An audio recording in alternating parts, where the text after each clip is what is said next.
آقایون توجه داشته باشید اسامی که اعلام میکنم واسه مساعدت در خصوص پروندهشون بعد از زمان هواخوری دفتر معاونت زندان میاد.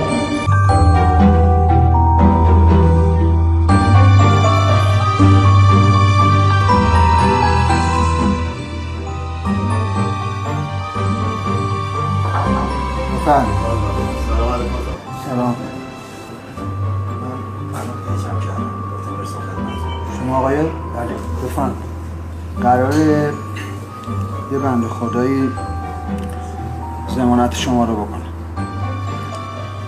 یه آدم بسیار عالی، یکی از نزدیکانه.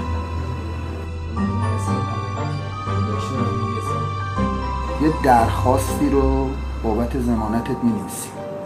انشالله یه فرجی میشه شما از این بند آزاد. مسابقه دارم یا چیزی یه معامله داشتیم یه چک نوشتم. آقا من فقط یه بچه مریض دارم، نوناورشون هم منم. ایالون دوست داشتیم زحمتم کشیدم تا اونجایی که تونستم هیچ براش کار نداشتم. ولی چند تا بچه داری؟ من دختری بسن. اینجا رو یه امضا بکن.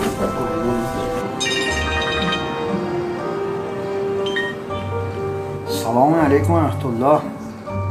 حالتون چطوره؟ خوب هستین؟ نه این بنده خودم اینجا تشریف دارم. ایشون هم شما رو میشناسه.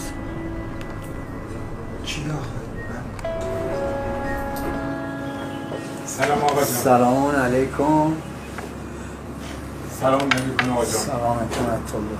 سلام علیکم. آمدم